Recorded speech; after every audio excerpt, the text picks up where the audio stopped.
बुधवार सुबह सुबह एक बड़ी खबर आई कि देश के टॉप मोस्ट गैंगस्टर और आतंकी गोल्डी बराड़ को मार दिया गया है। लेकिन देश की टॉप मोस्ट सुरक्षा एजेंसियों के सोर्सेस ने इस खबर का खंडन किया है, यानी कि गोल्डी बराड़ जिंदा है। तो आखिर गोल्डी बराड़ की मौत की अफवाह कैसे फैली? दरअसल बुधवार की सुबह कई सोशल मीडिया प्लेटफॉर्म पर लगातार ये खबर आई कि गोल्डी बराड़ को अमेरिका के कैलिफोर्निया में मार दिया गया है। इसके बाद दूसरी खबर आई कि उसकी हत्या कनाडा में हुई है और लगातार ये खबर आग की तरह फैलती गई और कई अखबारों और न्यूज़ एजेंसीज में ये खबर दिखाई दी। इसके बाद जो अमेरिकी पुलिस है उसके हवाले से कहा गया कि कैलिफोर्निया के फ्रेस्को में एक शूटआउट हुआ है जिसमें एक शख्स की मौत हो गई है।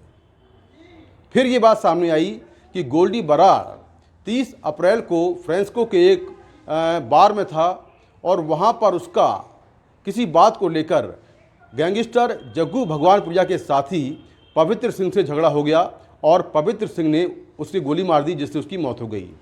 इसके बाद एक और बात सामने आई जो तमाम वेबसाइट्स हैं या सोशल मीडिया प्लेटफॉर्म हैं वहाँ पर दिखाई दी कि गोल्डी बराड़ की मौत की जिम्मेदारी गैंगस्टर अर्शदीप डल्ला ने ले ली है और ये खबरें कई घंटों तक लगातार चलती रहीं। लेकिन फिर बुधवार देर रात जो फ्रेस्को पुलिस है उसकी तरफ से एक बयान सामने आया। फ्रेस्को पुलिस के लेफ्टिनेंट विलियम जे डूले ने एक ईमेल जारी कर कहा कि जो शूटआउट हुआ है फ्रेस्को में, उस शूटआउट में जिस शख्स को गोली लगी है वो गोल्डी बराड़ नहीं है। मैं दावे के साथ कह सकता हूँ कि वो गोल्डी बराड़ नहीं है। पूरी दुनिया से मुझे इस बारे में अलग अलग एजेंसियों से इंक्वायरी आ रही है। ये खबर जंगल में आग की तरह फैली है कि गोल्डी बराड़ मारा गया है। ऑनलाइन चैटर ये दावा कर रहे हैं कि गोल्डी बराड़ की मौत हो चुकी है, लेकिन मैं दावे के साथ कह सकता हूं कि गोल्डी बराड़ को गोली नहीं लगी है, जिसको गोली लगी है वो कोई और है। यानी कि जो भारतीय सुरक्षा एजेंसियां हैं उनके साथ साथ अमेरिकी पुलिस ने भी इस बात का खंडन कर दिया है कि गोल्डी बराड़ को गोली लगी है, यानी कि जिसको गोली लगी है वो शख्स कोई और है।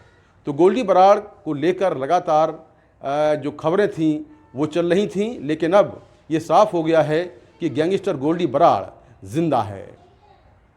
नई दिल्ली से मुकेश सिंह सेंगर, NDTV इंडिया।